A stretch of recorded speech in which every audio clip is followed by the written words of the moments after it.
Hey guys, you're listening to Revenge Diaries with Emma.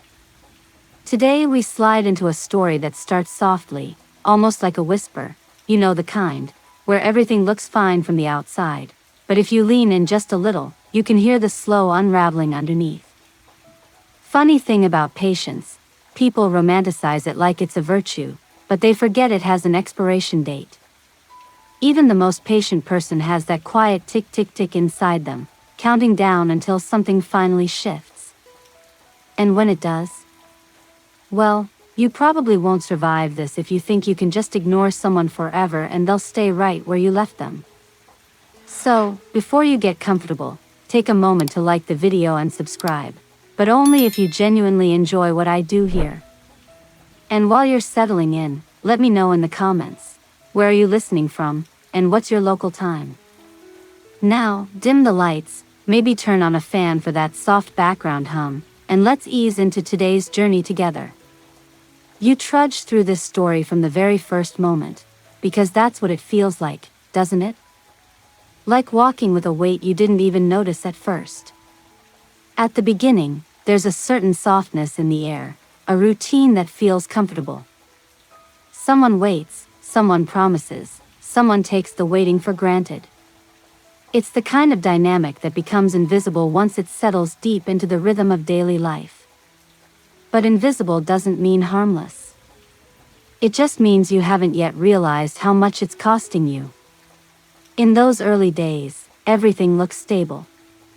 You move through your week with quiet hope, quiet belief, quiet expectations that things will align eventually. And maybe you even tell yourself that patience is love, patience is loyalty, patience is strength. But beneath that calm surface is an ache that starts like a tiny splinter, barely noticeable. You brush it off, thinking it'll work itself out. Spoiler, it never does. As time goes on, you hear that familiar refrain again and again, just give me a little more time. I'll make it up to you soon. Things will get better. You repeat those lines in your own mind until they blur into a mantra you can't separate from your reality. You wait, because what else can you do? You care. You believe. You hold on because letting go feels too final, too heavy. So you sit there, telling yourself that patience is a sign of resilience. And maybe, at first, it is. Weeks blend into months, and you feel your perspective shift ever so slightly. You start noticing moments you once ignored, the way promises drift away like smoke, the way your needs get brushed aside, the way your presence becomes something assumed rather than cherished. It's subtle, almost gentle, like a light dimming in the background. You adjust your eyes and keep moving. You tell yourself that waiting is temporary. But waiting becomes the lifestyle. You're always the one rearranging your plans, clearing your calendar, offering your time like it costs nothing. And the other person? They receive everything with that casual, confident ease people have when they're convinced your patience has no limits. They show up late, metaphorically and literally. They forget important things. They give bare minimum explanations wrapped in soft excuses. You nod, you understand, you swallow it, because you want to believe that the waiting is worth it. There's a point early in the descent where you still defend them to yourself. You tell your friends they're just going through something, or they're stressed, or they're tired, or they're trying.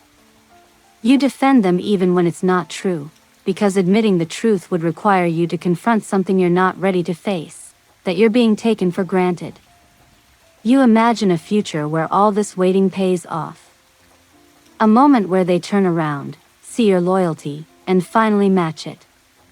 And that dream keeps you going longer than you'd like to admit. It becomes the glue holding together all the little cracks forming in the background. But you can only ignore those cracks for so long. The first major sign of what's coming isn't dramatic. It never is. It's something small, a missed call that should have mattered, a forgotten plan, a birthday message hours late and lacking real thought. Little things that shouldn't feel like a punch, but for some reason, they do. And you wonder why it hurts more than it should. You wonder why something so tiny sticks in your chest. It's because you've been waiting too long without being seen. You sit on the edge of your bed one quiet night, phone in hand, that unread message sitting there like a flashing warning light. You don't cry. It's not that kind of moment. Instead, it's a strange, eerie calm, the kind you get when you suddenly understand something you've been avoiding. You stare at the screen and feel the weight of unspoken realization settle across your shoulders. This is the first time you feel the shift inside yourself. Faint, fragile, but definitely there. You think back on all the moments you made yourself small for the sake of peace. The times you swallowed disappointment because you didn't want to seem dramatic. The way you minimized your own hurt to protect someone who didn't notice it in the first place. And suddenly, you're not just tired, you're exhausted in a way you haven't allowed yourself to acknowledge. You look around your room, noticing half-read books, abandoned hobbies, canceled plans you never rescheduled. You see how much of your life has slowly revolved around waiting. Waiting for answers. Waiting for effort. Waiting for reciprocation. Waiting for the moment where you'd finally become a priority. A joke drifts into your mind, one of those dark little thoughts you laugh at because the alternative is crying. You think, at this point, I'm basically a customer support line with better hours. And the fact that it's even slightly true makes you shake your head. That night, something settles. It isn't anger. It isn't bitterness. It's the beginning of indifference, the kind that forms not because you stop caring, but because you've cared so long without return that the feeling has nowhere left to go. You still show up, still smile, still offer your time, but with a different energy. Your patience begins to thin, even if you don't say it out loud. You notice things you once ignored, the tone in their messages, the lack of follow-through, how they always assume you'll understand. And maybe you do, but understanding doesn't fix anything. You realize this early chapter of the story is the slow, painful awareness that something important is fading, not because you want it to, but because you can't sustain it alone anymore. It's the quiet beginning of transformation, the moment when patience stops feeling like a virtue and starts feeling like a burden. And you feel the first flicker of something you haven't felt in a long time, the possibility of change. That flicker is going to matter more than you know, but for now, it's just a faint glow in the corner of your mind. You don't act on it yet. You barely acknowledge it. But it's there, marking the start of everything that will follow. You don't know it yet, but this is the moment where the story truly begins. You move through the next stretch of days with that faint shift simmering beneath the surface, subtle enough that no one else would notice, but strong enough that you feel it in small, unexpected ways. You wake up a little quieter. You check your phone a little slower. You start catching yourself before automatically explaining away someone else's behavior. It's not a dramatic change, it's more like someone turned down the volume on your patience by a single notch. You trudge into your morning routine with that mild haze of realization still lingering. You're brushing your teeth one moment, and the next you're replaying last week's conversation, hearing its tone with clearer ears than before. The excuses that once felt reasonable now sound oddly hollow. You wonder how you didn't notice it earlier, how repetition can disguise itself as sincerity when you want to believe it badly enough. Subtle shifts always begin in the mind. Before you speak differently, you think differently. Before you act differently, you see differently. And once you start seeing, you can't unsee. Throughout the week, you keep encountering small moments that reinforce the shift. You send a thoughtful message, something supportive, kind, the kind of thing you always send, and hours pass without a reply. Not unusual, technically. Not new. And yet, something inside you twitches at the familiar silence. Not in rage. Not in sadness. Just awareness. The sort of awareness that whispers, "Ah, this again." When the response finally comes through, it's rushed and vague, clearly written on the way to something more important. You feel that tiny tug in your chest, the one you usually ignore, but this time you let yourself feel it for a second longer. You're starting to accept that your efforts are never really met with the same intention. That you're the one reaching, not because you have to, but because you always have. You start noticing your own reactions, too. The way you pause before replying. The brief moment of hesitation where your fingers hover over the keyboard. The small spark of, "Should I even bother?" that lights up before you smother it. You're still doing what you've always done, but something beneath it all has shifted, a new instinct forming, an inner voice slowly waking up. And instinct, once awake, is stubborn. You walk through your day trying not to overthink it, but your mind keeps pulling moments from the shadows. Remember that dinner they forgot? That promise that slipped through the cracks? That conversation that ended halfway because they were distracted by something else? You catalog them without meaning to. Not in spite, just in clarity. It's funny how clarity feels both refreshing and uncomfortable at the same time. There's a moment midweek that crystallizes everything. You're sitting in a cafe, sipping something warm, watching people pass by.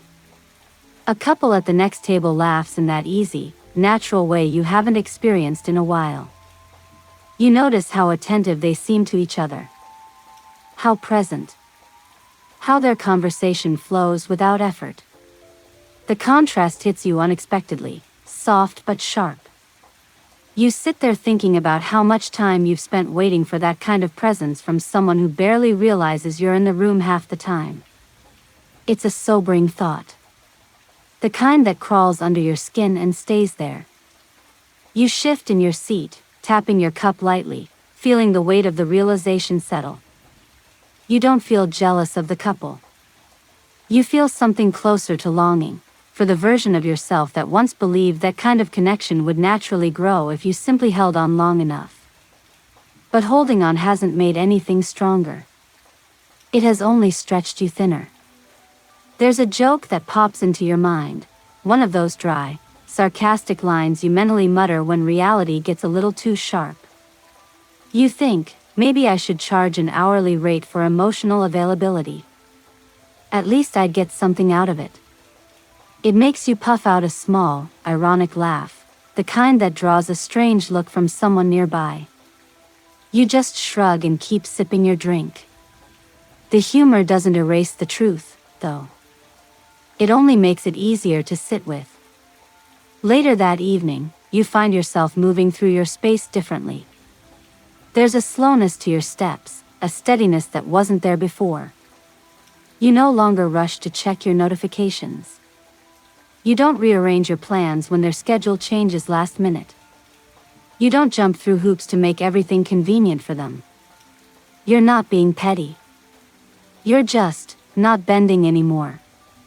These subtle shifts show up in strange places. You start rediscovering little things you used to enjoy, shows you paused halfway through, hobbies you abandoned because your time was always consumed by waiting. You open an old notebook. You cook something more elaborate than usual. You take a walk without texting updates. And each small act becomes a reminder, you exist outside of your patience. You exist outside of someone else's timing. You realize how easy it was to forget that. The next time you see them, or talk to them, or interact, whatever the format is, it's surprisingly anticlimactic. There's no big confrontation, no heated words. Just the usual dynamic, but with you feeling slightly detached, like you're watching yourself in the scene rather than living it. They speak the way they always do, casual and confident, assuming you're right where they left you. They laugh at something unfunny. They change the subject too quickly. They don't ask about your week until halfway through the conversation, as though it's a checkbox rather than genuine curiosity. You answer politely, but the connection feels thinner, stretched too tight. You notice the silence is more. You notice the way they talk about themselves for most of the time. You notice how you've designed your presence around keeping the peace, not around being understood. This isn't bitterness. This is recognition. And recognition changes everything. It's not just how you hear them. It's how you hear yourself. You listen to your own responses and catch a different tone, more measured, less eager, more grounded. You're not rushing to fill the gaps. You're not offering reassurance before they even ask. You're speaking with a quiet calm that surprises you. They probably don't notice. They never do, not at first. But you feel it. And once you feel it, you can't go back. You go home that night and sit with your thoughts. No dramatic music swelling in the background, no tearful breakdown. Just a steady awareness settling into place. You're starting to detach, and it feels strange. Not good, not bad, just new. Like stepping onto unfamiliar ground. You lie in bed replaying conversations, hearing all the things you once brushed aside. You realize how often you were left waiting. How often you were expected to be available. How often your feelings were treated like complications rather than parts of a partnership. And you can't unhear those things. The next morning, you wake up with a clearer mind. You don't make any grand decisions. You don't announce anything to anyone. You simply begin to adjust your posture in small, meaningful ways. You stop apologizing for things that aren't your fault. You stop cushioning your words. You stop shrinking yourself to keep them comfortable. The subtle shifts become a quiet rebellion. You move through your week with a sense of inner space you haven't felt in ages. You start doing things because you want to, not because you're waiting for someone else's plans. You stop checking your phone compulsively. You stop prioritizing someone who doesn't prioritize you. These changes are microscopic in the grand scheme of things, but they create ripples. They create the foundation for what's coming. They're the silent beginning of your transformation, the part no one sees, the part even you don't fully understand yet. And the most surprising thing? You feel lighter. You didn't expect that. You thought stepping back would feel lonely, or cold, or harsh. But instead, it feels like breathing after being underwater too long. It feels like space. It feels like possibility. It feels like the first step toward remembering who you used to be before waiting became your primary identity. You start to understand something important. The person who thought you would wait forever wasn't malicious. They were simply accustomed to comfort, yours. They assumed your patience was endless because you'd never shown otherwise. And now, with these tiny shifts, you're showing otherwise. You're not angry. You're just done with the imbalance. And that quiet evolution is the beginning of the storm they never saw coming. You move into the next stretch of this story with a heaviness that isn't immediately visible, not to anyone else, and not even fully to yourself. It sits under the skin, quiet but persistent. You've already felt the small shifts start to ripple through your routine, but this is where those shifts begin shaping your perception in ways you can no longer ignore. This is where the unreturned efforts accumulate, each one adding weight to a growing pile that eventually becomes impossible to carry gracefully. You trudge through another week, telling yourself you're fine, that nothing has really changed, that you're simply busy. But your thoughts tell a different story. They're sharper now, quicker to recognize patterns you used to blur into the background. You start noticing how every time you reach out, every thoughtful message, every small check-in, every shared link to something that reminded you of them, it all falls into an echo chamber. One message gets a thumbs-up reaction. Another gets a, sorry, got distracted. Another sits unanswered long enough to lose its meaning entirely. And you find yourself staring at these interactions, wondering how long you've been accepting bare minimum engagement disguised as, that's just how they are. You let it slide the first 100 times, maybe even the 1,000th, because you wanted to be understanding. But understanding something doesn't make it fair. There's a moment early in this stretch that crystallizes everything in a way you didn't expect. It starts innocently. You send a long, thoughtful message, nothing dramatic, just something sincere about your day, something you genuinely wanted to share. You don't expect a novel in return, but you do expect something. Acknowledgement. Effort. Presence. Hours pass. Then more hours. You check your phone occasionally, not obsessively, just in that habitual way you've developed after months, or maybe years, of waiting for reassurance. Still nothing. You go to bed telling yourself they're busy. You wake up to a message that feels like a shrug. Morning. Fell asleep. Nothing else. You stare at the screen a little too long. Not because you're angry, anger is loud, and what you feel right now is quiet. It's the silence of disappointment settling so deeply that it stops stinging and starts numbing. You set your phone down and go about your morning, but that message sits in the back of your mind like an unanswered question. You replay old moments, times you poured effort, time, energy into something that barely got a ripple of response. It's not new. You've been here before. But this time, you're not brushing it off. This time, you're seeing it clearly. And once you see it, you can't unsee. Throughout the week, you start testing the waters, not intentionally, but instinctively. You send fewer messages. You stop initiating every conversation. You wait to see what happens when you don't fill the silence. The silence stays. You catch yourself laughing at the absurdity of it. You think, if I disappeared for 3 days, they'd probably just assume I was taking a nap. It's a joke, but not really. Humor is your armor now, a way to handle the annoyance without letting it swallow you. But the truth is simple, your efforts aren't being returned. Not consistently, not sincerely, not nearly in the way you've been giving. And you feel it. You feel it when you ask how their day is going and get a single-word answer. You feel it when you try to plan something and they might be free, depending on how other plans shake out. You feel it when you open your notifications and the only message is from a group chat, not the person you've been pouring yourself into. There's an evening when everything hits you at once. You're sitting on your couch, half watching a show you've already seen, your phone face down on the armrest. You told yourself you wouldn't check it for an hour. A healthy choice, right? But 30 minutes in, you pick it up anyway. Still nothing.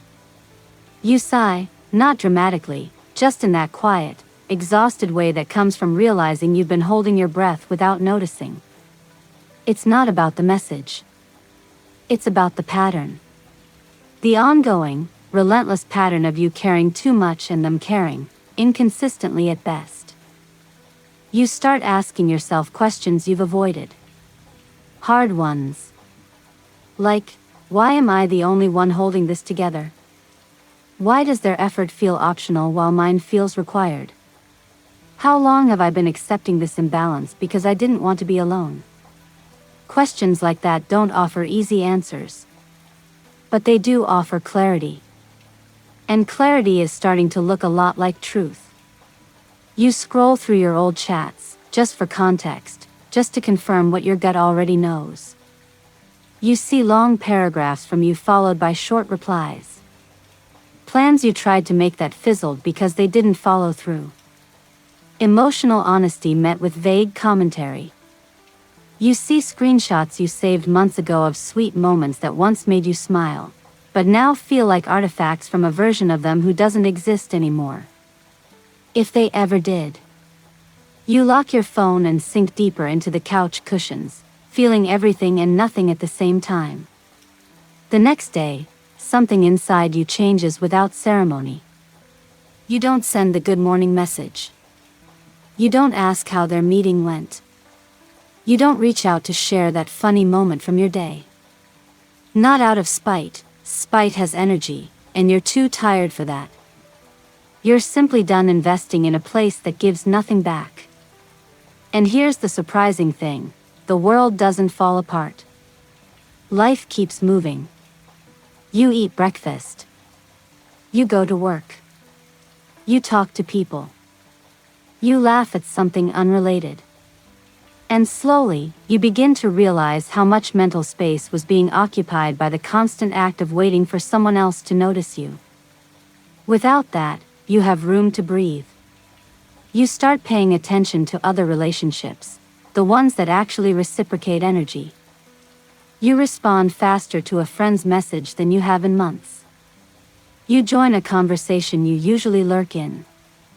You feel present. Not anxiously tethered to someone who barely acknowledges your existence. But then, inevitably, the moment comes when they notice your shift. They send a quick message, not a thoughtful one, just their usual, "Hey, what's up?" You look at it and feel an odd calm rather than the usual flutter of relief. You respond politely, but you don't overextend. You don't rush. You don't offer your entire emotional self on a silver platter. They reply hours later with something shallow, and for the first time, instead of feeling hurt, you just feel validated. Confirmation that you've been carrying something far too heavy for far too long. This becomes a pattern. You give less. They give the same nothing. And the imbalance becomes easier to see. It's like looking at a picture you once thought was beautiful, only to finally notice how blurry the details have always been. There's a moment midweek that feels like a turning point. You're sitting alone in the late afternoon, the sunlight slanting through the window, warming your skin. You're not thinking about them. You're not waiting for anything. You're just there. And that simple stillness feels revolutionary. You realize you've been bending your life around someone who barely changes theirs for you. The recognition stings, but it also sets you free. Later that night, you catch a glimpse of yourself in the mirror.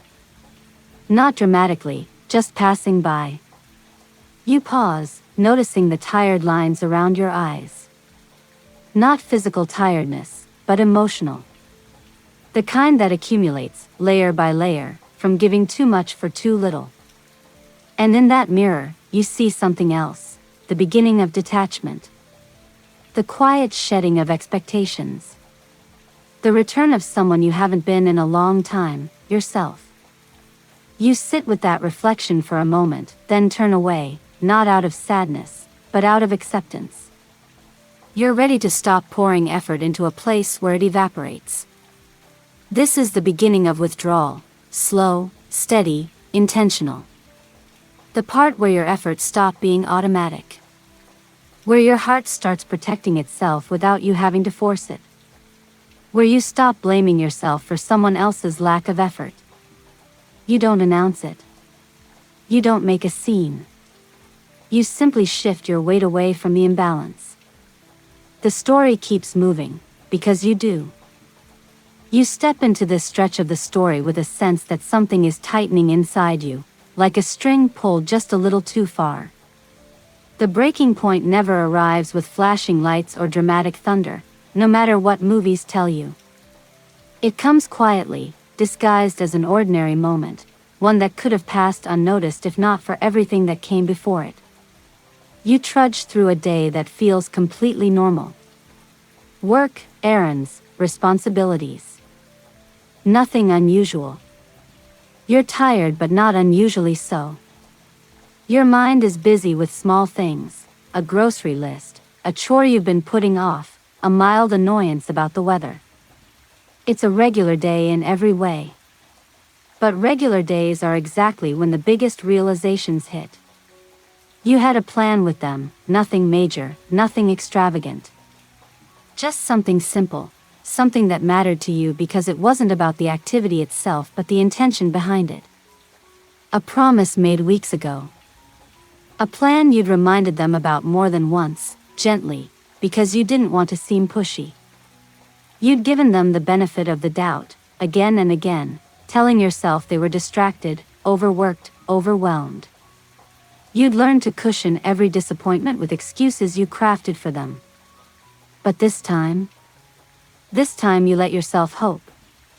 Not recklessly, just enough to feel a small spark of anticipation. You check the time. You check your phone. Nothing. You tell yourself they're just running late. You keep checking the clock. Another half hour passes. Then another. Still nothing. So you send a light message, not confrontational, just warm, just curious, the kind of message that says, "Hey, just checking in," without revealing the little knot forming in your stomach. Minutes pass. Then an hour. Still nothing. You feel that familiar pinch of disappointment, but this time it lands differently. Not sharper, heavier. Heavier because you're no longer numb enough to shrug it off. Heavier because the subtle shifts you've been feeling have made you more aware, more awake, more honest with yourself. Finally, long after the plan was supposed to start, after you've stared at the empty screen enough times to memorize its glow, your phone buzzes. A brief message. A casual apology. A vague explanation that doesn't make sense and doesn't try to. It's the same tone you've heard countless times, light, distant, delivered with the kind of confidence a person has when they assume you'll always forgive them.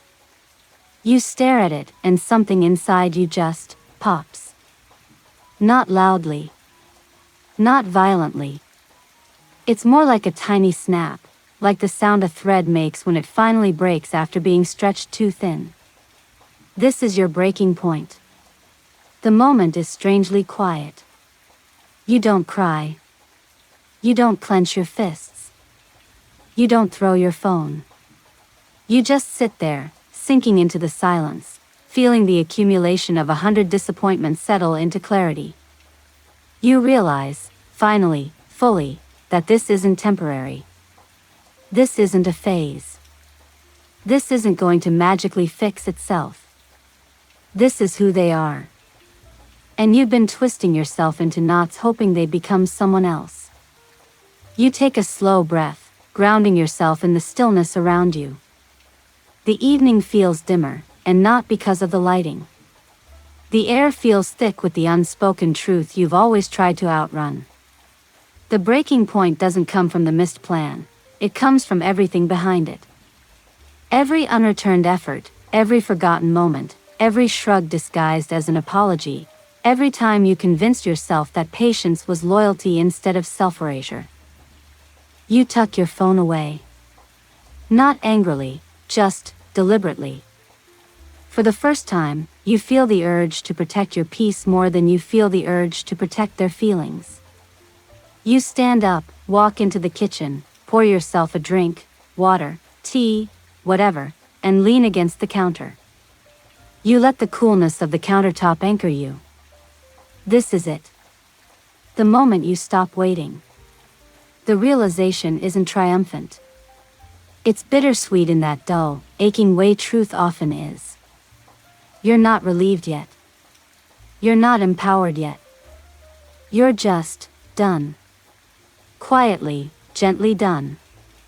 You sit down and think back on the conversation that never happened. The plan that never mattered to them the way it mattered to you. The countless moments where you were asked to be understanding without receiving understanding in return. You start seeing the full pattern, how they've always assumed you'd wait, how they behaved as if patience was your permanent setting. How they leaned on your stability without offering any of their own. And you finally acknowledge something you've avoided. You weren't a priority. You were a convenience. The truth stings sharply at first, but as you sit with it, the sting starts to fade into something clearer. Something steadier. Something that feels like acceptance. Hours pass. You don't reach out. You don't explain how their forgotten promise hurt you. You don't write a long message trying to articulate your feelings in hopes that this time they'll understand. You don't chase clarity. You don't chase them at all. You just let the silence exist. Later that night, they send another message, attempting to lighten the mood or make a joke or pretend the disappointment you swallowed never happened. But you don't take the bait. You're polite but detached. Shorter responses. No emotional cushioning. No bending. They notice something's off, but they likely assume it'll pass. It always has. This time, it won't. You go to sleep feeling something new beneath the sadness, a quiet certainty. You're not going to stretch yourself anymore. You're not going to chase after someone who can't meet you halfway. You're not going to swallow your hurt to preserve their comfort. The breaking point is not an explosion, it's a decision. And the next morning, you feel the difference. You wake up and don't immediately check your phone. You get dressed, make breakfast, and sit in silence without the restless urge to initiate conversation. When you finally look at your phone, there's a message waiting. Normally you would have rushed to reply, afraid they'd feel ignored. But now, you set your phone back down, choosing your own rhythm instead of theirs. Throughout the day, you feel fragments of the breaking point echoing inside you. Not painfully, more like reminders of a choice you're slowly beginning to embody. You're done chasing. You're done waiting. And with that decision comes something unexpected, relief. A lightness you didn't anticipate. A sense of spaciousness in your mind. Like you've been holding a heavy object for so long that you forgot it wasn't supposed to be a permanent weight. There's a moment where you catch yourself humming, absently, carelessly, like someone who finally has a little extra energy to spare. And you realize how much emotional bandwidth was being drained by the act of waiting. Later in the week, another promise is made, something simple, something small. And instead of attaching hope to it, you feel nothing. You nod, internally, but you don't invest in it. You don't rearrange your schedule. You don't rely on it. Because you already know what's coming. Sure enough, it's forgotten. Brushed off with a casual line. But this time, it doesn't hurt.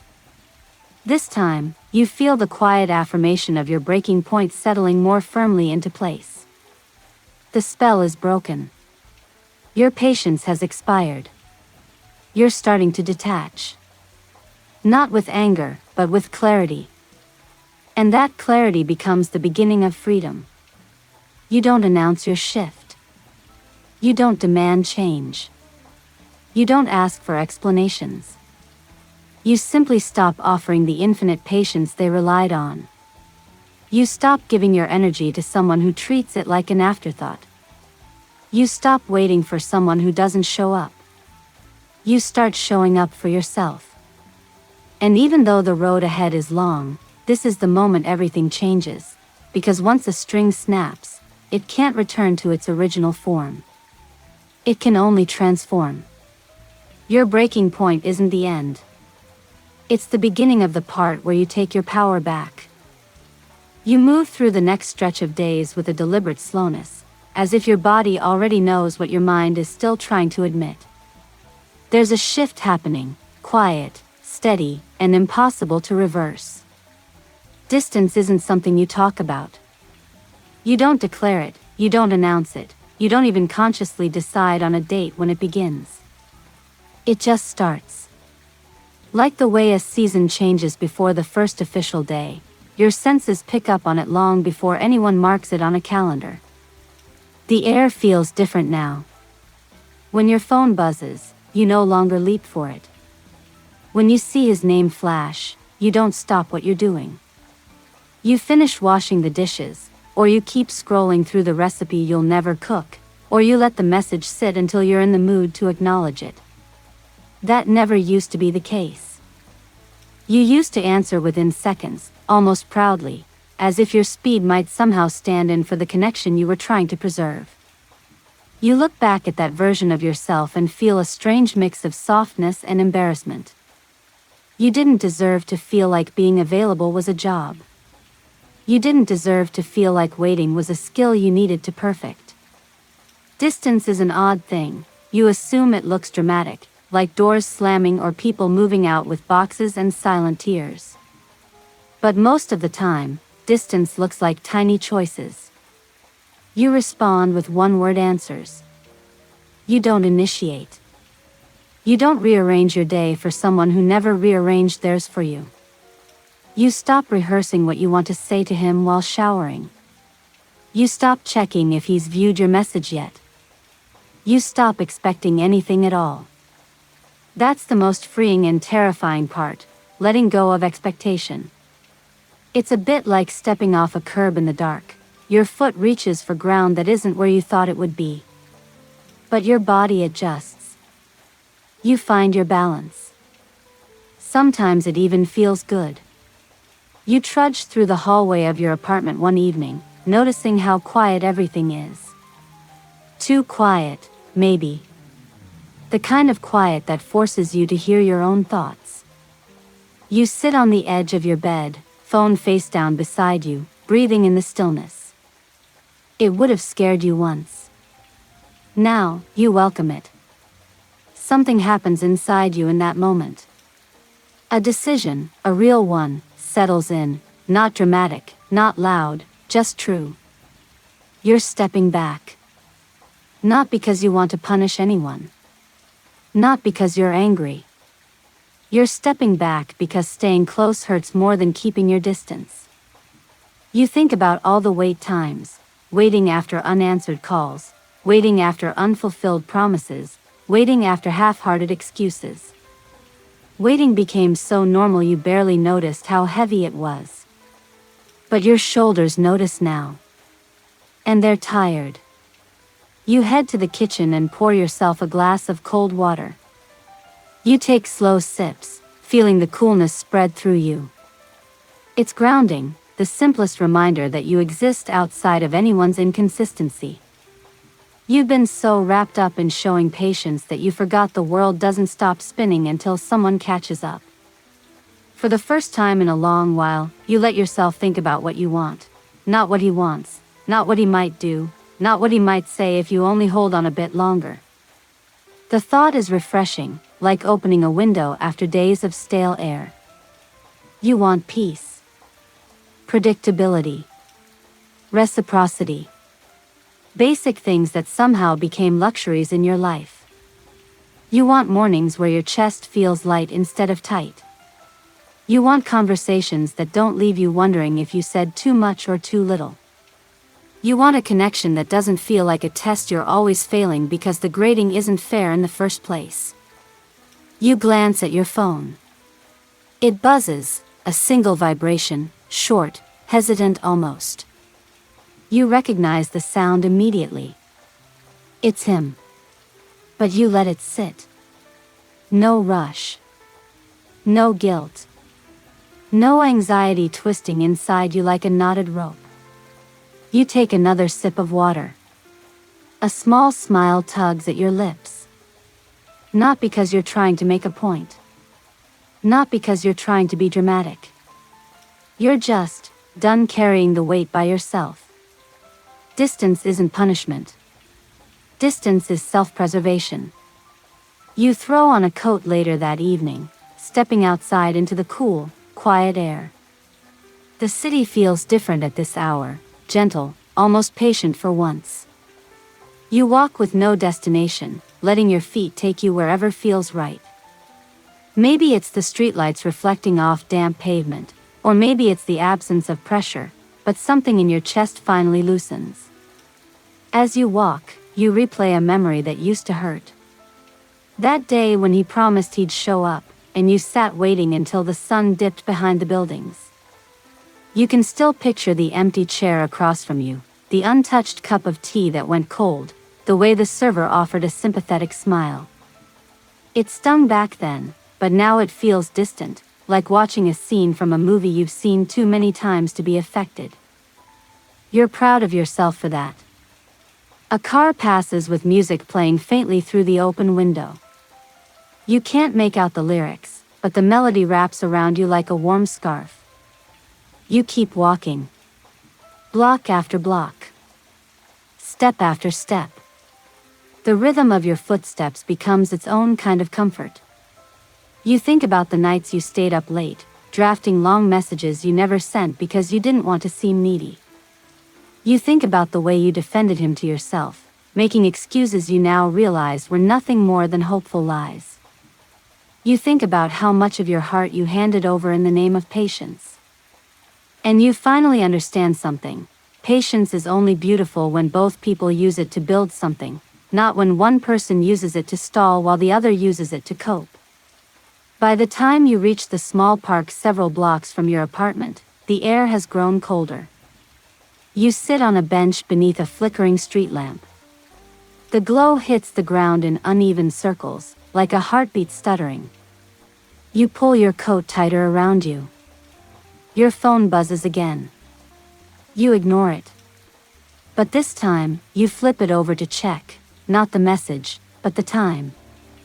You're surprised to realize how long you've been walking. Time slipped by without you noticing, which is ironic considering how often you used to feel every minute while waiting for him. You take a slow breath, the kind that fills your lungs all the way. You're not angry. Not anymore. That's the funny part. People assume distance comes from anger, but most of the time it comes from exhaustion.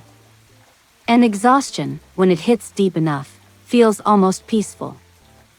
A nearby swing creaks gently in the wind. You close your eyes and let the sound settle into you. You think back to when you believed things would finally change if you just waited a little longer. But time doesn't fix what someone refuses to mend. Waiting doesn't build bridges. Effort does. And effort is the one thing you were always alone in giving. You stand eventually, brushing off the back of your coat. The walk home feels lighter than the walk out. You know the shift inside you isn't temporary. It's real. It's steady. It's the beginning of choosing yourself again.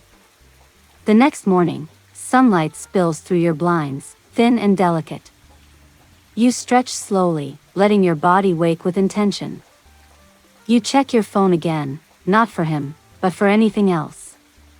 You scroll past his unread message and reply to a friend instead. It feels good. Normal. Healthy, even. You make breakfast without watching the clock. You hum a little tune under your breath. You notice things, how the butter melts unevenly in the pan, how the warm smell fills your kitchen, how your shoulders stay relaxed instead of creeping upward like they used to. These small moments feel richer now, like life is slowly regaining color. Choosing distance wasn't dramatic.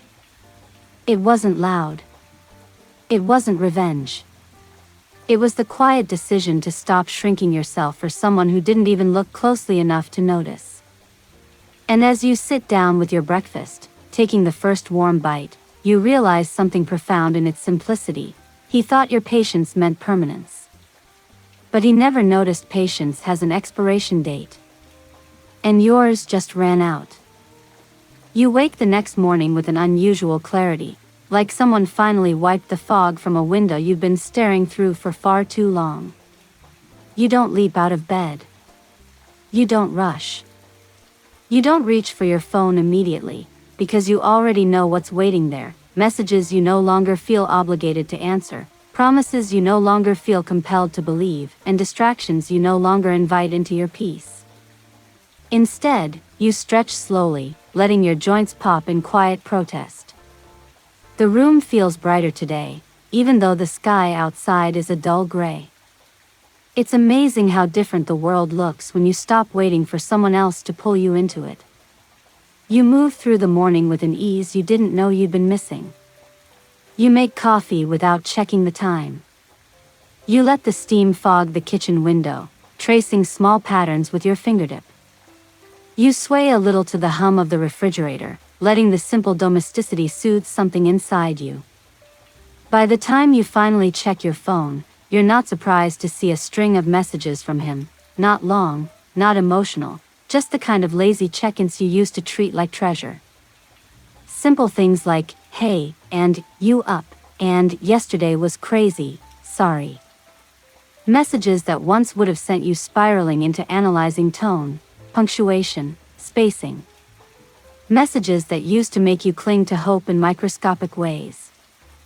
But today, you look at them and feel surprisingly neutral.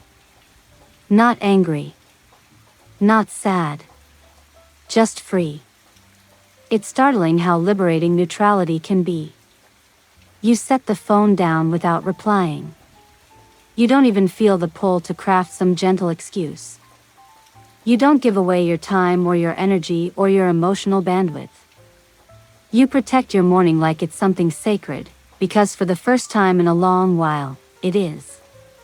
You go for a walk later, letting the crisp air wake your senses. You notice things you've overlooked, spaces between trees, the texture of the pavement, the way the wind nudges your hair across your forehead. The world didn't change, but your awareness did. This is what freedom feels like, not dramatic or glamorous, but present. You pass by a cafe you used to avoid because it reminded you too much of waiting for him, waiting for calls, waiting for updates, waiting for effort. Today, you walk in without hesitation. You order something warm and sweet, and you sit by the window with your drink nestled between your palms like a small miracle. You don't check your phone. In fact, you forget you even brought it. As you sip, you watch the world outside move at its own pace, people rushing, strolling, laughing, arguing, living. It makes your chest ache in a good way, because you're finally part of that rhythm again, not stuck in emotional limbo.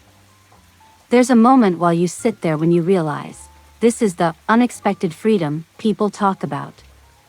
The kind that sneaks up on you. The kind that feels like a soft release rather than a sharp cut. You didn't force it. You didn't manufacture it. You simply stepped back, and life rushed in to fill the space. Later, when you step out of the cafe, your phone vibrates again. This time you glance at it, not to respond, but to note the pattern. More messages from him. Slightly longer ones now. Attempts to re-establish a connection he never thought would fray. You skim them briefly. Did you get home last night? You've been quiet today. Something wrong? Let me know when you're free. It's almost comical how predictable the progression is. The first shift doesn't usually happen when someone realizes they're losing you. It happens when they realize they no longer have unrestricted access. You pocket your phone and continue your walk.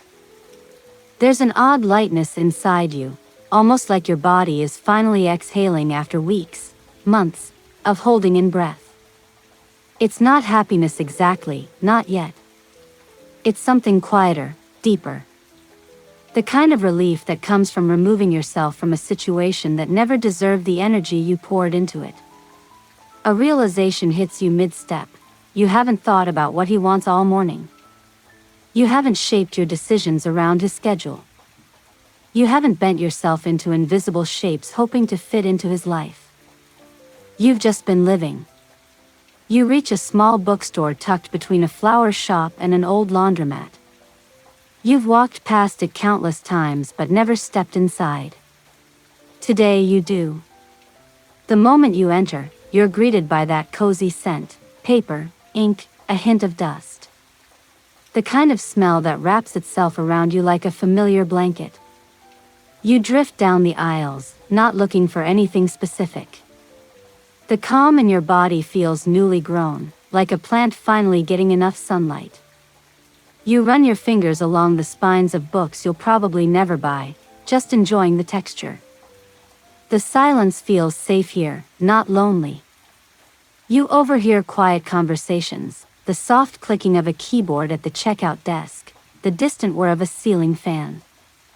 Everything feels intentional in a way your recent interactions haven't. You grab a book on a whim, something about reclaiming your time or rediscovering purpose. You don't even read the summary. You just feel drawn to the idea of filling your life with things that nourish you instead of drain you. When you finally exit the shop, the sky has shifted from gray to pale blue. It's subtle, but noticeable. Just like you. As you walk home, you wonder how you stayed stuck for so long. How you convinced yourself that waiting was noble. That being available was love. That patience would change someone who didn't want to change. But you're gentle with yourself about it. Growth isn't linear, and sometimes the bravest thing you can do is recognize when staying small no longer serves you. Halfway home, your phone buzzes again. You pull it out, expecting another hollow message. But this time, the tone is different. Longer. Warmer. More attentive. It's clear he's noticed you pulling back. It's clear he assumes you'll come running the moment he extends a hand. You don't. You tuck the phone away and keep walking. The freedom isn't in ignoring him. It's in realizing you don't owe him the version of yourself who waited endlessly. You don't owe him comfort. You don't owe him reassurance. You don't owe him your time simply because he finally remembered to ask for it.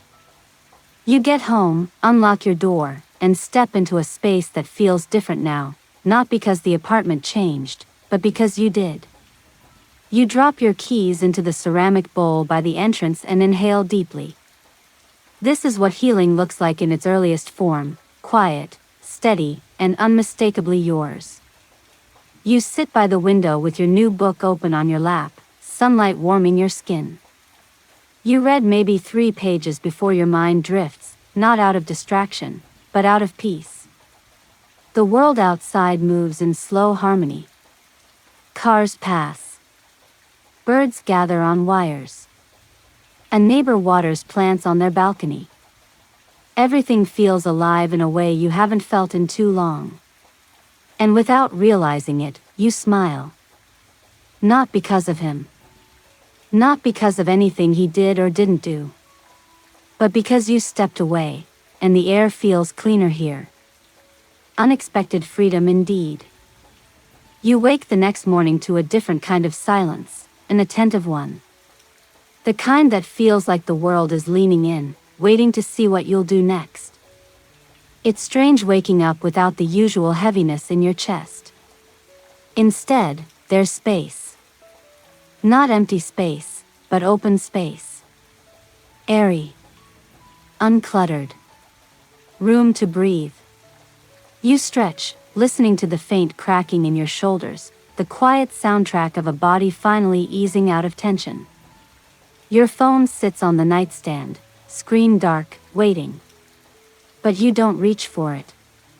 Not because you're resisting, but because you don't feel the magnetic pull anymore. It's become an object again, not an emotional lifeline. You get up, pull on soft socks, and pad to the kitchen. The floor is cold, waking your senses, grounding you in a way that feels almost luxurious. You make breakfast without rushing, without distraction, without glancing over your shoulder to see if some message has arrived that will dictate your mood for the next hour. The absence of that pressure feels incredible. Halfway through spreading jam on your toast, your phone buzzes in the other room. Once, that sound would have jolted you like a tiny electric shock. Now it barely registers. You finish preparing your plate, pour yourself a cup of tea, and sit at the table by the window. Only then do you check your phone. There it is, his name, again and again. Messages piling up like unanswered reminders of a test you no longer plan to take. Morning. You awake? Did I do something? Can we talk? You good? Nothing dramatic. Nothing emotional. Not yet. Just subtle signs of growing awareness. Like someone tapping on a door they assumed was always unlocked, now finding it closed for the first time. You scroll through the messages with detached curiosity. It's almost clinical, the way you examine his words, not for meaning, but for pattern. And the pattern is clear. This is the very first shift. The first hint that he's sensing the change. You don't respond. You set the phone face down and focus on your tea. Steam curls upward like a thin ribbon, warming your face. The taste is simple, comforting. You look out the window at the people walking below, moving with purpose, oblivious to the strange little victory happening in your kitchen. It's funny how someone can go so long without noticing your absence because they never truly noticed your presence. As you finish breakfast, you think about all the tiny cues you used to send, the careful check-ins, the reminders, the gentle nudges masked as friendly concern. You were practically shining a flashlight into a dark room, hoping he'd see you. But he didn't. Or didn't want to. Or didn't think he had to. But now? Now the darkness is different for him. Now there's no flashlight at all. And that's the shift he finally feels. Later, you put on a comfortable sweater and decide to step outside. The weather has that crisp bite of early afternoon, cool but bright, like the world is offering a reset. As you walk down the street, your footsteps feel lighter, your mind calmer. Your phone buzzes again, twice this time. You glance at it out of habit, but not out of need. He's typing more now. Longer messages. You can tell without even opening them. You can sense the creeping anxiety behind the digital persistence. It's the moment when someone realizes something is off but can't pinpoint the exact second they lost control of the storyline.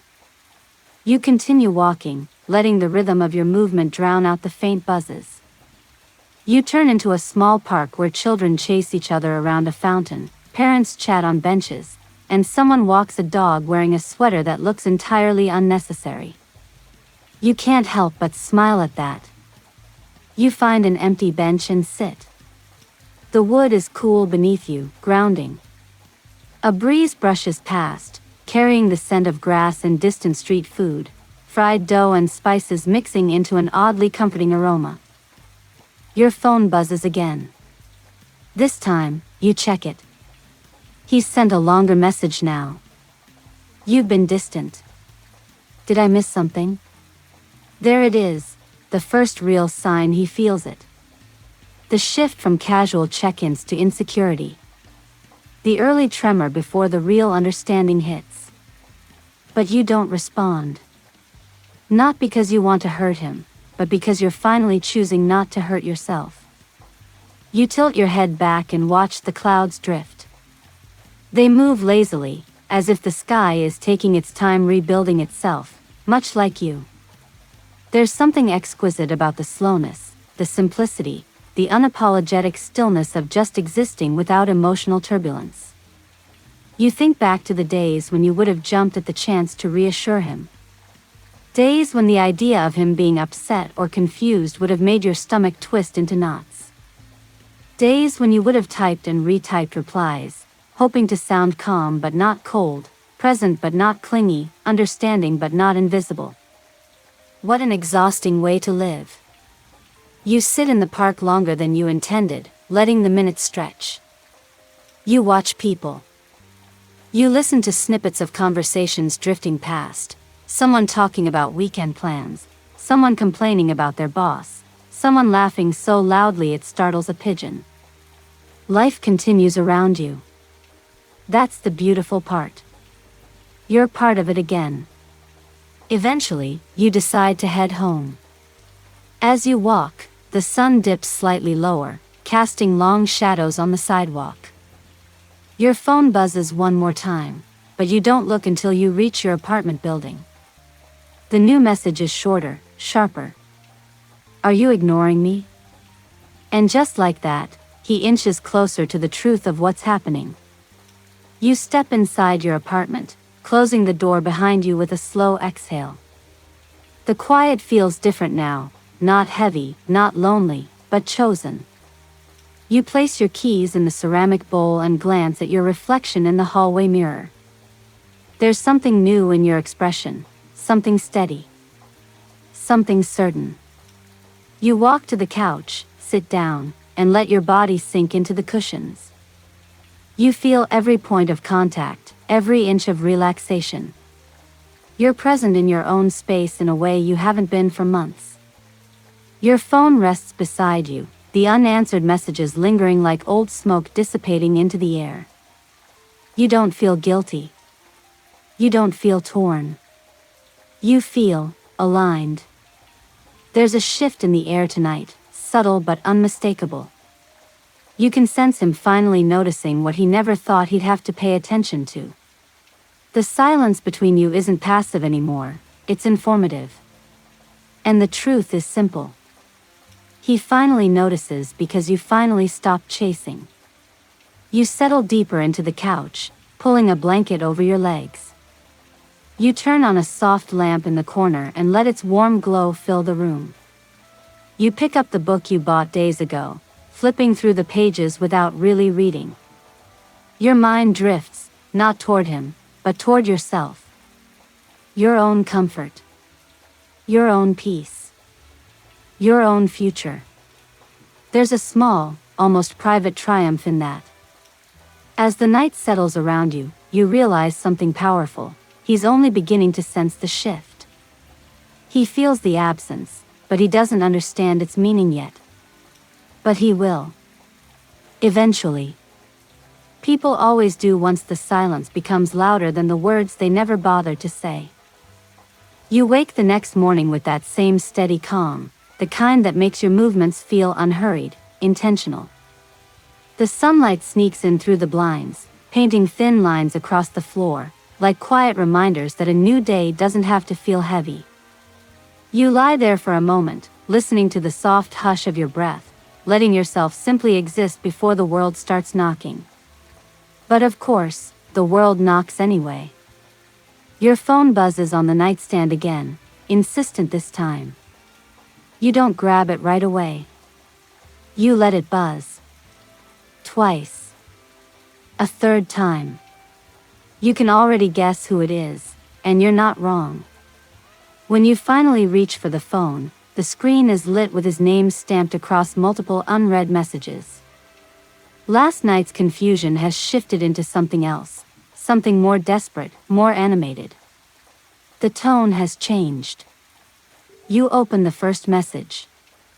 Can you please answer me? Then another. I feel like you're mad. Just talk to me. And then, the most predictable evolution. I'm coming by later. You blink at that last line, a small dry laugh slipping out of you, not because it's funny, but because it's so painfully typical. When people sense they're losing control, they tend to reach for theatrics. They think presence will fix what neglect broke. But you already know something he doesn't. Attention given too late is just noise. You sit up, stretch your arms overhead, and let your joints pop. No panic. No dread. Just clarity. His attempt to reclaim the reins feels strangely irrelevant, like a plot twist in a movie you're no longer invested in. You get out of bed and make your way to the kitchen. The floor is cold again, sharper than yesterday, but it keeps you awake. You put the kettle on and rest your palms on the counter while it heats. When your phone buzzes again, you ignore it. You move through your morning routine like a quiet rebellion, slow, calm, in no rush to respond. You shower, comb your hair, pull on a soft sweater that smells faintly like laundry detergent and safety. By the time you settle with your tea, your phone is practically jittering with notifications. You scroll through them, curious in the same way you'd watch a documentary about behavior. He's shifted into grand gestures now. I miss you. Let's go out tonight. I'll make it up to you. I promise things will be different.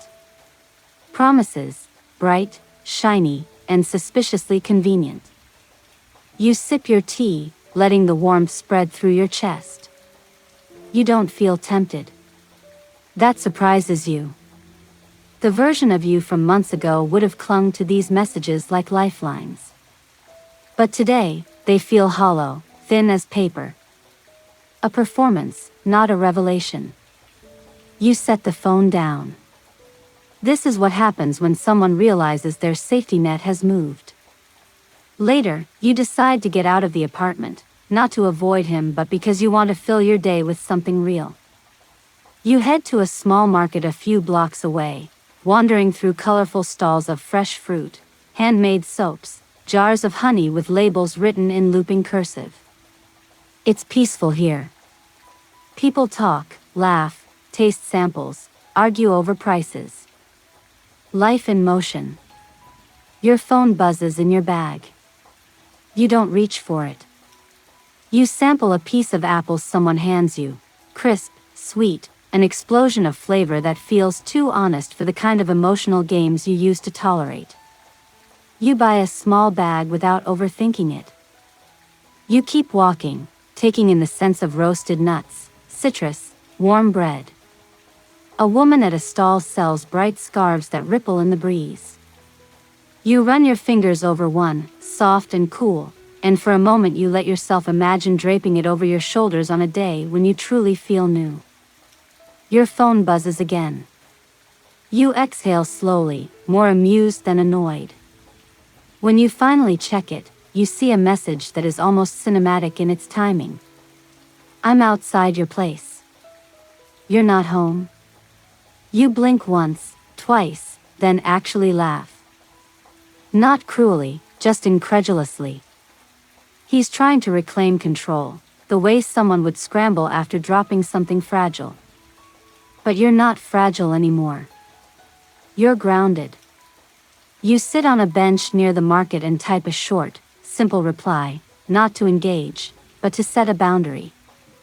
I'm out. I'm busy. That's it. No apology. No explanation. No soft cushioning for his ego. The 3 dots appear immediately. He's typing. Then stops. Then starts again. This repeats a few times, like he's searching for a response that will pull you back into orbit. Finally, the message arrives. Can we talk? I feel like you're slipping away. There it is, the awareness. Still subtle, but unmistakable. He senses it now. The silence. The distance. The shift he never imagined you capable of. But sensing isn't the same as understanding. And understanding isn't the same as changing. You lock your phone and look up at the sky. It's a pale blue today, soft and calm. The air smells like grilled food and citrus peel and fresh earth. It feels honest in a way he never learned to be. You walk back through the market, passing stalls you didn't notice earlier, letting yourself get lost in the colors and textures of everything around you. You're living your day, and his attempts to interrupt it feel like background static. When you finally head home, the sun is halfway to setting, casting a soft gold glow across the sidewalk. You unlock your door, step inside, and the apartment welcomes you like an old friend, quiet, warm, steady. Your phone buzzes again, but this time you don't check it. You set your keys down, kick off your shoes, and breathe in deeply. There's a peace in the air you haven't felt in years. You sit by the window, letting the early evening light brush across your skin. You hold the apple you bought earlier, take a bite, and taste every bit of sweetness. When you finally check your phone hours later, there's a final message waiting. You're really pulling away. You stare at it for a long moment. He notices now. But noticing isn't the same as deserving. And tonight, you choose what's gentle for you, not what's convenient for him. Your silence, once a desperate plea for attention, has become a boundary. And his attempts to reclaim control are nothing more than echoes in a space you've already outgrown. He thought he had time. He thought you'd wait. And now he's starting to understand. You're not waiting anymore. You step into the following weeks with the kind of quiet determination that doesn't need an announcement. It just moves. It rolls like a slow, steady tide that knows exactly where it's going. And while the noise around you still tries to pull you back, the whispers, the speculations, the messages you don't respond to, you keep going in a nearly straight line. The first thing you do is simple: you show up for yourself. Strange how that sounds like nothing, yet it's the one thing that had felt impossible for so long. You get up earlier, mostly because your thoughts aren't heavy enough to pin you down anymore. You make breakfast without rushing. You open windows. You take long showers. Tiny things, but when your life has been one long sprint behind someone who didn't even wait, stillness feels like luxury. People notice. They don't talk about it directly, but you can feel the shift, how conversations sound lighter around you, how you aren't dragging your feet through each interaction, how your voice has steadied. It's like you're no longer waiting for permission to breathe. You probably don't realize it at first, but this is your turning point. One evening, you walk past a storefront with tall windows and minimal decor, one of those wellness studios with neutral palettes and lettering that looks like it belongs in a modern art gallery. You catch a glimpse of yourself in the reflection. Not tired. Not bitter. Not frozen. Just present. And for the first time, you pause long enough to wonder what you actually want now that everything you were waiting for has slipped out of your hands. Inside, people stretch on mats in quiet sync. You hear calm music, the sort you once dismissed as sounds played by someone hitting a metal bowl. But now you find yourself tilting your head, listening. You walk in. The woman at the desk greets you with a smile that doesn't try too hard. She talks you through the classes, the schedule, the beginner-friendly sessions. You nod along, not committing to anything yet, but also not walking away. Because something inside you has shifted. Instead of waiting for someone to show you where you belong, you're exploring it on your own terms. You sign up for a class that starts the next morning. And when you show up, awkward, unsure, mildly convinced you'll topple over when everyone else is balanced, you get through it. Your limbs complain, your breathing stumbles, but you stay. And when it's over, you don't rush out the door. You sit there on the mat, letting the feeling settle into your bones. You did something solely for yourself. No audience.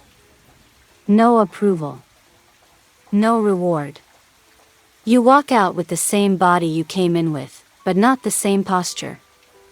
Around this time, your social circle changes almost without your permission. People who always expected you to be the dependable listener suddenly find that you aren't available 24/7. Friends who leaned on you without giving anything back drift slightly, and you don't beg them to stay. The imbalance becomes obvious, yet you handle it with calm acceptance rather than resentment.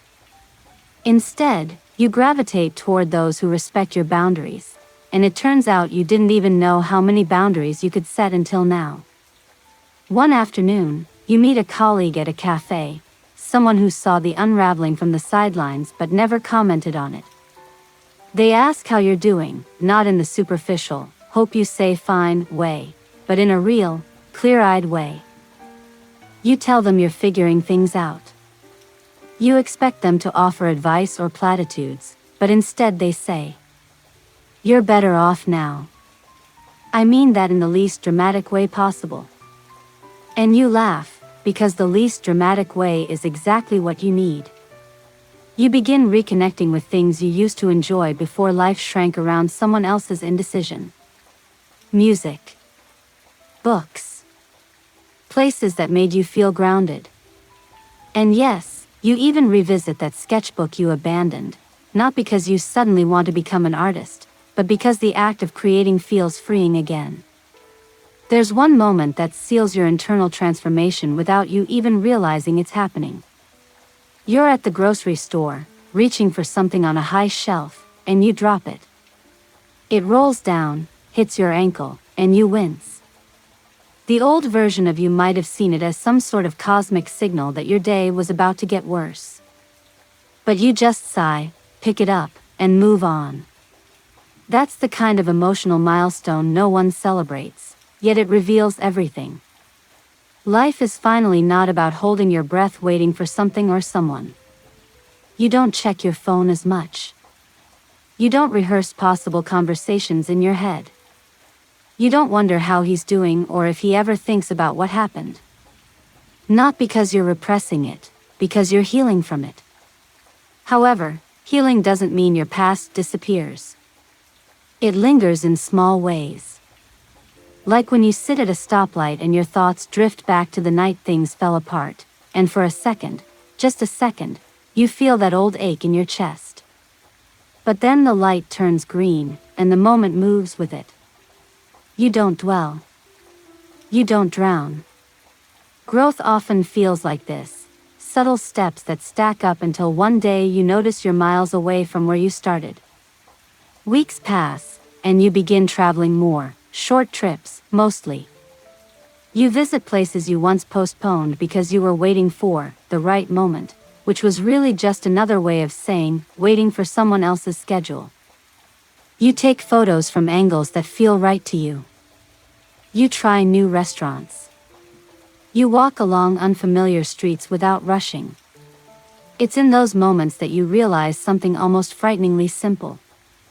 You are no longer waiting. That realization sticks with you. So when your phone buzzes one quiet weekday afternoon, it's a number you recognize but haven't seen in a long time. You stare at it for a few seconds. There's no panic, no adrenaline, just a small, steady curiosity. You let it ring out. You don't block the number. You don't delete anything. You just make a choice that, months ago, would have been unthinkable. You choose peace over closure.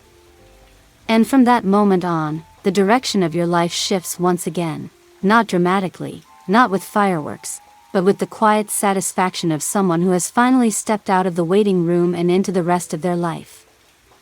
You wake to a calm morning, the kind that whispers rather than shouts. The apartment is quiet, and you realize it's no longer empty in the way it used to feel, it's just yours. It's filled with your routines, your small comforts, your presence. No shadows of someone else's indifference stretching across the furniture, no lingering tension in the air. Just space to be, without apology. You start your day with coffee, the rich aroma curling around you like a warm scarf.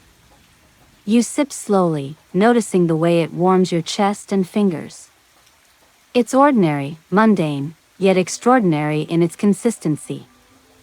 You haven't chased anyone's approval to drink this coffee. You haven't rearranged your morning to suit someone else's whims. And that, oddly, feels like a triumph. You scroll your phone briefly.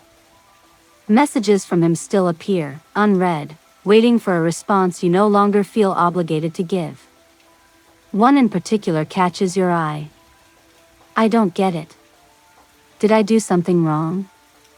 You inhale slowly, letting the words float without weight. And for the first time, you don't twist them in your mind. You don't draft careful replies. You don't run through every possible interpretation or excuse. You acknowledge them for what they are, a recognition of his own missteps, not an invitation to pull yourself back into emotional labor. You set the phone down. Freedom isn't loud. It's quiet. Steady. It's the choice to stop performing emotional acrobatics for someone who didn't value your effort in the first place. Later that morning, you decide to take a walk. The city is alive but not overwhelming. The sunlight falls across the pavement in a soft, forgiving pattern. You notice the subtle colors of leaves turning in the early season, the way wind rustles through the trees, and the faint hum of distant traffic. Everything seems ordinary, yet there's a richness you hadn't appreciated before because your attention had been stretched thin by someone else's inconsistency. You pass a small cafe and decide to go in, mostly on a whim. Inside, the smell of baked goods and coffee beans wraps around you, grounding you in the simple pleasures of being fully present. You order a pastry and a drink, and sit by the window, watching people move through their lives without the weight of expectation pressing down on them. Your phone buzzes. You glance at it out of habit. It's him again, shorter this time, almost hesitant. "I miss talking to you." You inhale and exhale slowly. You realize that his attempts no longer affect your inner calm. You aren't angry, and you aren't heartbroken. You're just observing. Witnessing someone notice the absence they took for granted. You put your phone face down, letting your attention return to the world around you. The coffee is warm, the pastry sweet. You hear laughter from a group of friends sitting nearby. You smile without thinking about it. It's effortless. Walking back home, you pass a bookstore tucked between two taller buildings. The window display catches your eye, a mix of travel memoirs, cookbooks, and novels.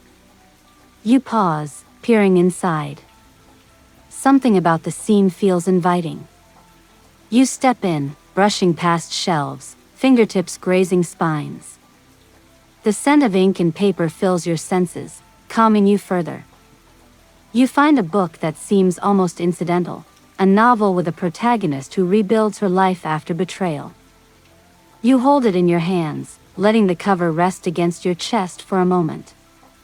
It's not a manual, not a prescription. Just a reflection.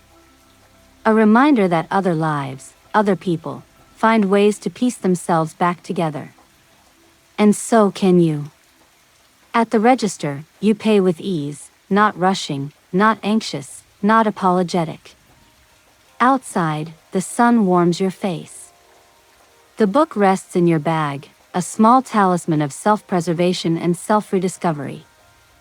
That night, you sit on your balcony, legs crossed, watching the sky turn dusky pink and then deep violet. Your phone is nearby, still lit with unread messages. You don't touch it. You let it exist, separate from your calm, separate from your choices. For the first time, distance feels entirely of your own making, not reactive, not defensive, not grudging. You sip water and take a deep breath. You feel the steady pulse of life in your chest, the rhythm of your own heart, uninterrupted by someone else's indecision. It's peaceful, nourishing, empowering. And slowly, you realize that the absence he feels now is not your responsibility. It never was. You were never obligated to fill the gaps, to cushion the neglect, to wait indefinitely for someone who never intended to show up consistently. You tuck yourself into bed later, the sky dark outside, lights of the city flickering below. There's still space around you, but it feels full now, with peace, self-respect, and quiet certainty. You drift off to sleep not with lingering questions or doubts, but with the soft, steady heartbeat of someone who has finally reclaimed their own narrative. The quiet victories accumulate, one by one. Each decision not to chase, each pause in response, each small act of self-care builds into a larger mosaic, a life no longer tethered to the whims of someone who never recognized your worth. And as you sleep, the soft hum of the city below mirrors the quiet rhythm inside you, steady and unbroken. You are no longer waiting. You are simply living. The next morning, you wake without urgency. No alarms needed. No stomach tight with anticipation. Just light filtering through the blinds, brushing across your sheets in thin, golden lines. You stretch, feeling your muscles respond willingly, no tension trapped in your shoulders or neck. This is new. And it feels normal in a way that once would have felt impossible.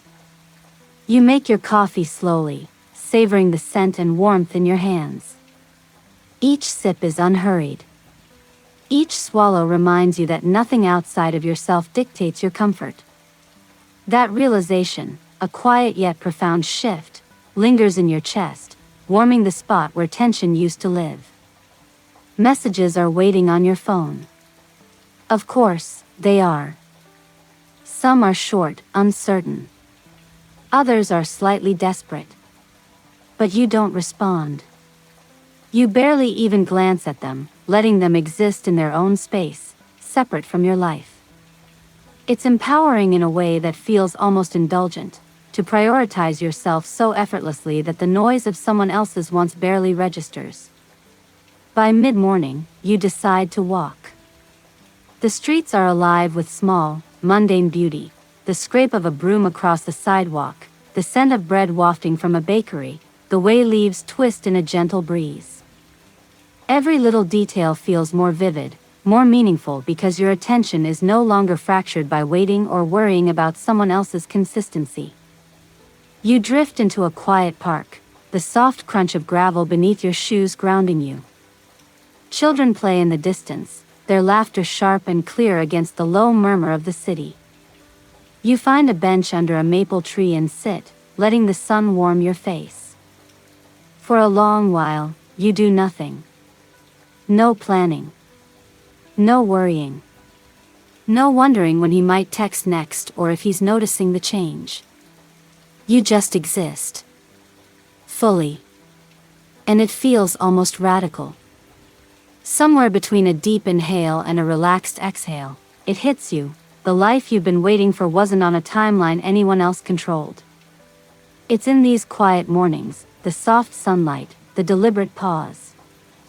This is the life you've been ignoring while chasing validation from someone incapable of giving it. Hours pass. You read a few pages from a book in your bag, occasionally looking up at the children playing or couples walking by. You realize how little of the world you allowed yourself to experience because you were too busy rehearsing how to manage someone else's inconsistency. That rehearsal was exhausting, and letting go of it, truly letting go, is freeing in ways you didn't anticipate.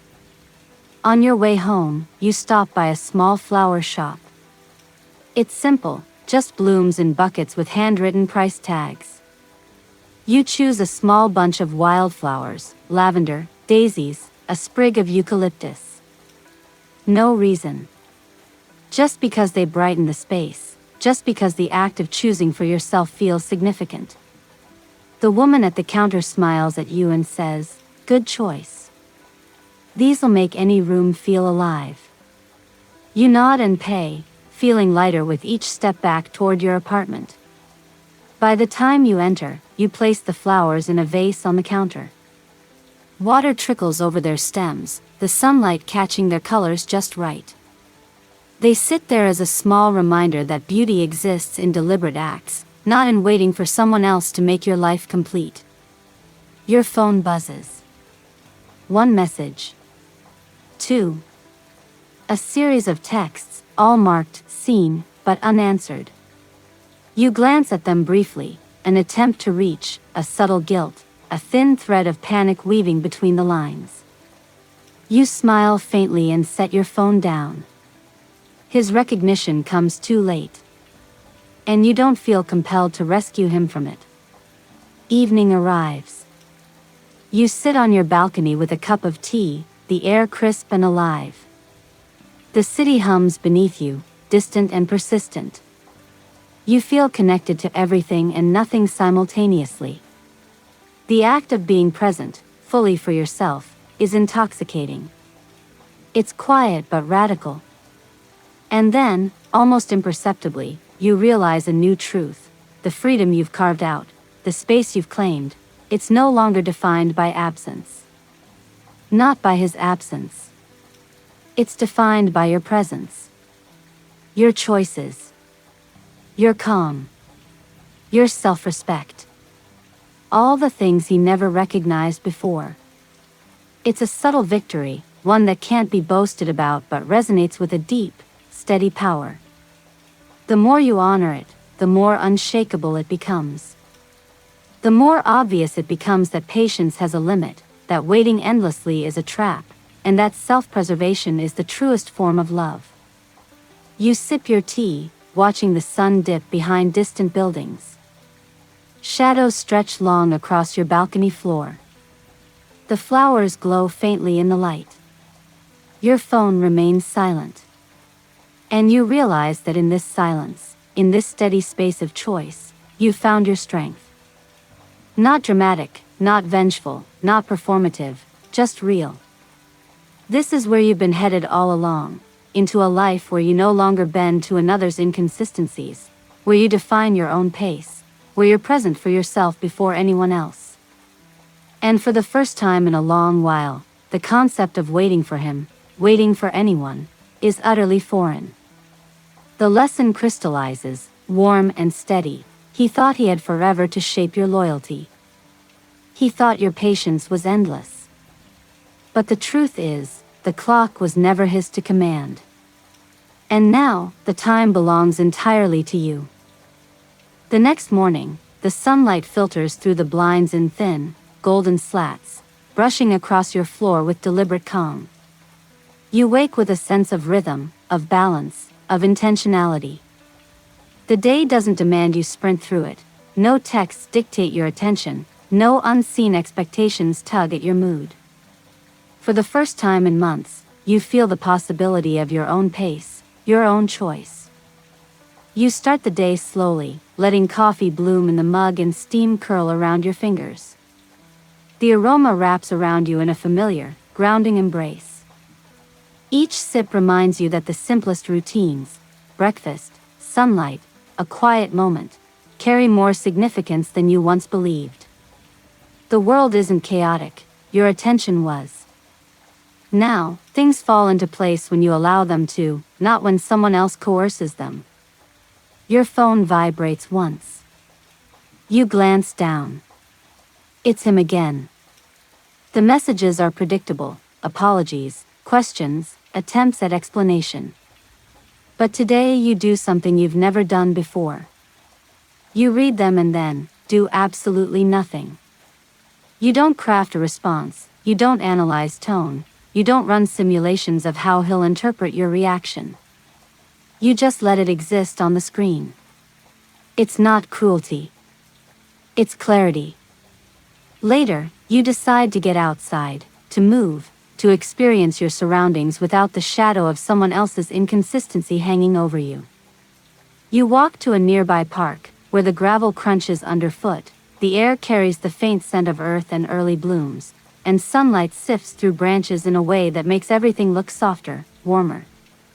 You pause at a fountain, listening to the trickle of water, the laughter of children playing nearby. For a long moment, you do nothing but breathe. In that silence, a new thought emerges. Life moves forward whether he notices it or not, whether he cares or doesn't, whether you wait for him or not. And you realize that for the first time, you are participating in life for your own sake, not anyone else's. The lesson, once abstract, settles into your chest in a tangible, comforting weight.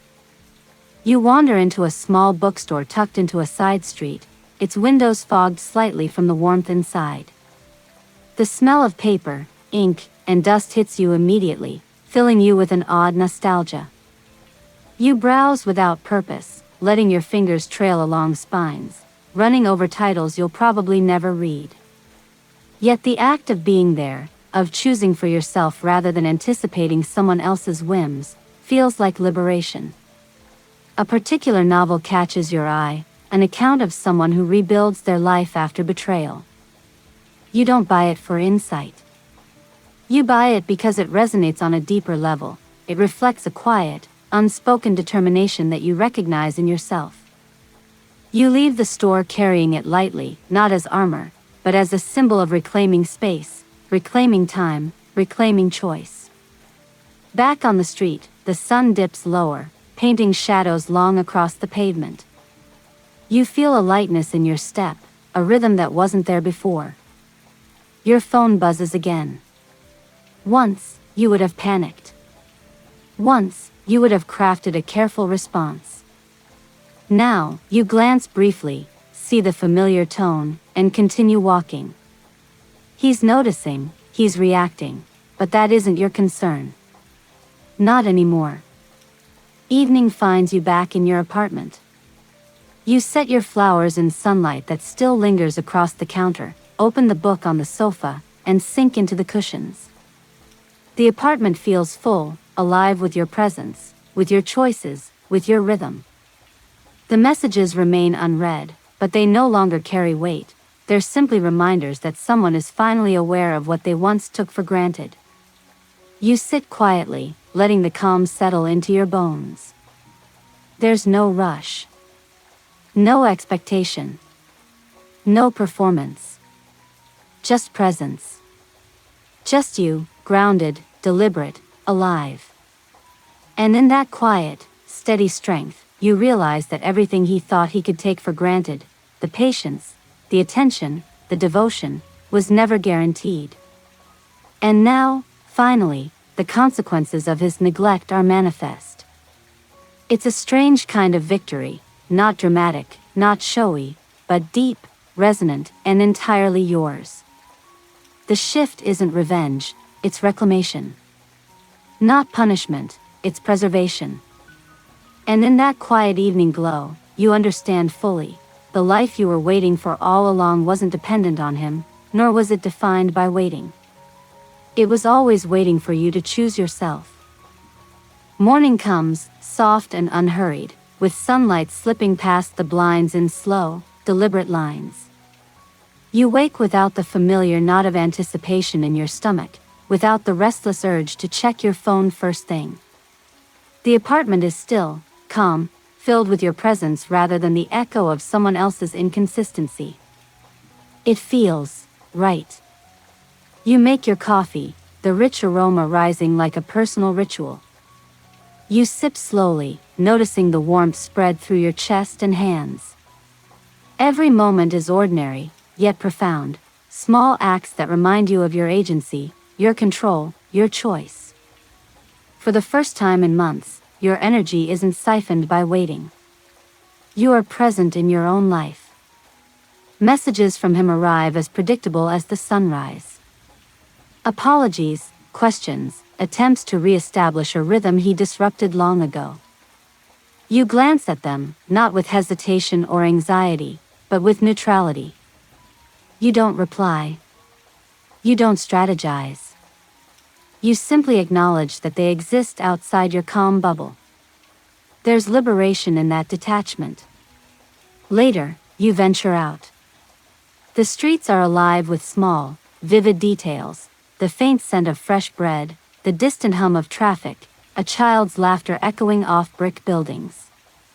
You pause at a small park, letting the gravel crunch under your shoes anchor you in the present.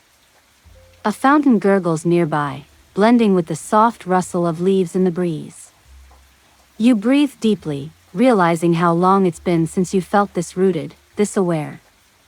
You wander into a bookstore, drawn to the smell of paper and ink, the quiet intimacy of shelves lined with stories waiting for attention. Your fingers graze spines at random, lingering on titles that speak to self-discovery, resilience, and quiet strength.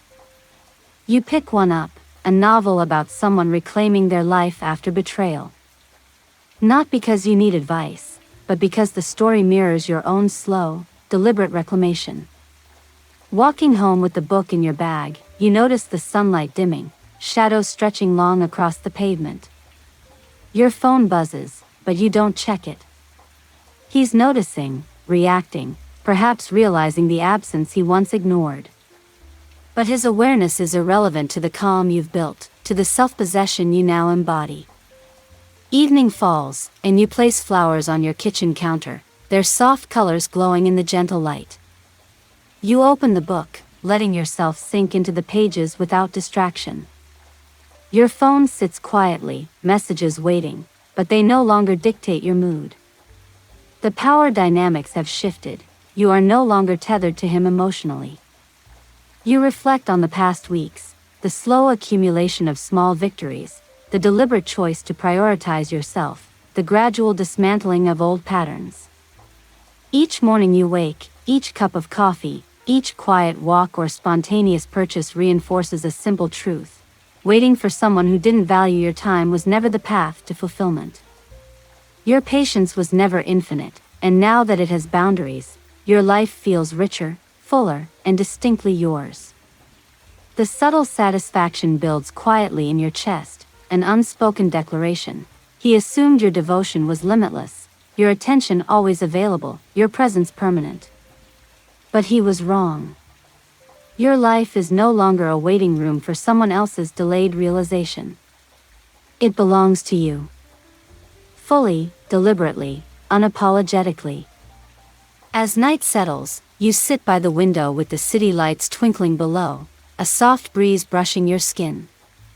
You feel a steady heartbeat of self-assurance, calm, and clarity. The freedom you've cultivated is quiet, yet unmistakable. Not dramatic, not vengeful, just wholly yours. And in that quiet evening glow, it crystallizes. He may have thought he had forever to shape your loyalty, to command your attention, to influence your choices.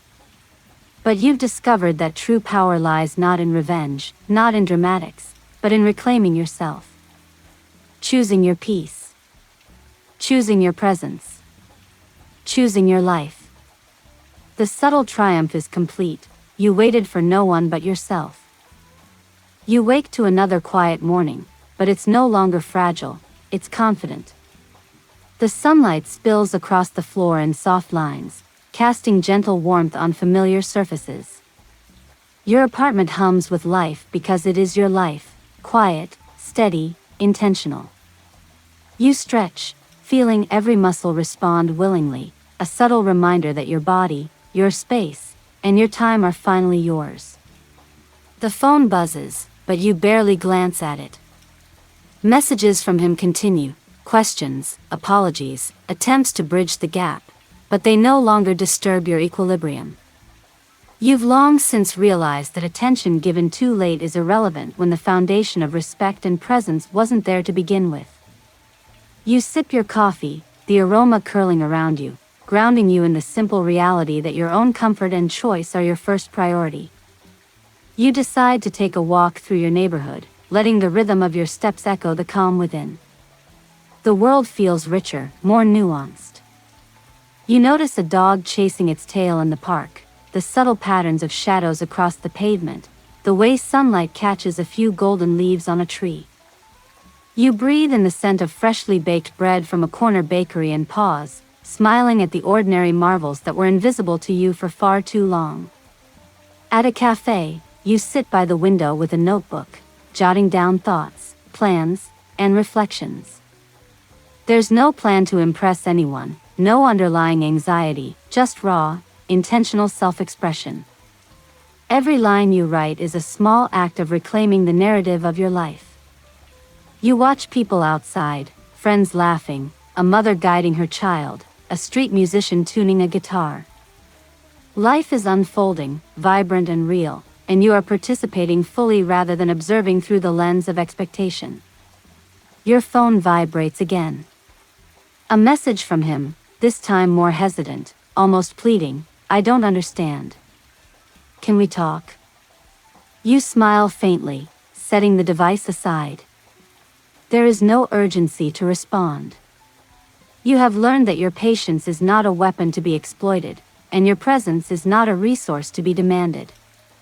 You continue writing, sipping your drink, feeling the serene power of choosing yourself over someone else's delayed awareness. The afternoon drifts by in quiet victories. You take a detour through a small art gallery, letting colors and brushstrokes speak without commentary. You stop by a bookstore, browsing freely, selecting a book because it calls to you, not because it fills a void he created. You walk home carrying these small treasures, each step affirming the autonomy and freedom you've cultivated. Evening falls. You place the flowers you bought days ago on your counter. They brighten the space without demand. You curl up on your couch with your book, letting the narrative of someone else's reconstruction mirror your own subtle journey. Outside, the city hums gently, a background score to a life rebuilt carefully, deliberately, and entirely on your terms. You reflect on the months that brought you here. The waiting, the subtle manipulations, the silent doubts you harbored for someone else's inconsistencies. They are no longer chains but lessons. Each day you chose yourself, each moment of stillness, each deliberate act of self-care has culminated in this quiet strength. The patience you once extended infinitely has found its limits, and the realization of your own worth has flourished in that boundary. And in this quiet evening, the truth settles fully. He thought he had forever to command your devotion. He assumed patience was endless and attention guaranteed. But life doesn't bend to those who fail to recognize its value until it's gone. You waited, for yourself. You reclaimed your time, your presence, and your life. You didn't seek vengeance, you sought balance, clarity, and self-respect. Now, sitting with the city lights flickering beyond your window, the book resting on your lap, the soft hum of the evening wrapping around you, you know that you are free. Not because he understands, not because he notices, not because you needed to teach a lesson, but because you finally chose yourself. Fully, unapologetically, irreversibly. And that is a triumph far greater than any imagined revenge. Looking back, it's remarkable how subtle the turning points were. Not the dramatic confrontations you might imagine from stories of betrayal and revenge, but tiny, deliberate choices that gradually reshaped a life. The early mornings of self-care, the quiet walks, the coffee savored without distraction, the books chosen for pleasure rather than obligation, these weren't just rituals. They were declarations. They were small, accumulating victories that proved your patience and attention were never infinite, and that your life's value wasn't contingent on someone else recognizing it. He thought he had forever. He assumed your loyalty and devotion were guaranteed, that your emotional labor had no expiration date. But real strength doesn't announce itself in fireworks or dramatic confrontations. It shows up in calm, steady decisions. It's in the moment you decide not to respond to the messages that once dictated your mood, in the subtle boundary that allows him to feel the absence he never acknowledged. It's in the spaces you claim for yourself, the life you construct deliberately and unapologetically, independent of anyone else's choices. This story isn't just about waiting or betrayal, it's about reclamation.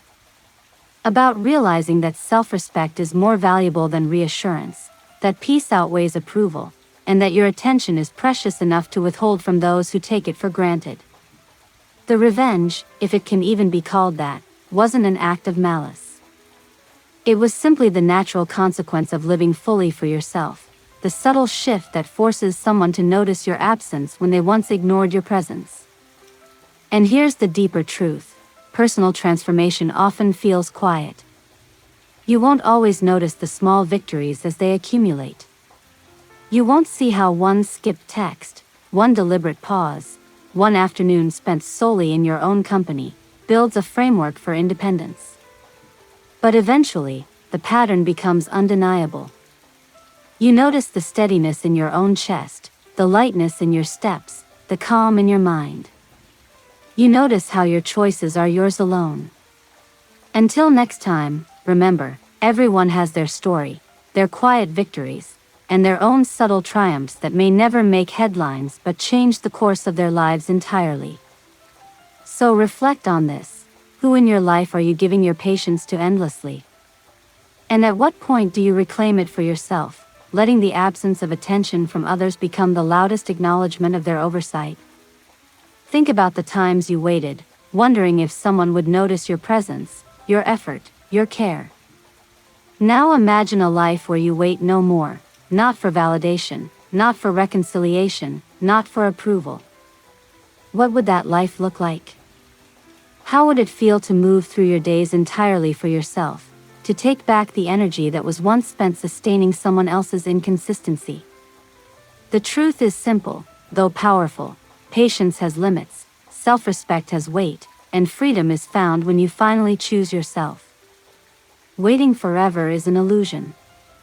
Living fully in your own right is reality. And when that reality finally takes hold, no one else's awareness, or lack thereof, can diminish it.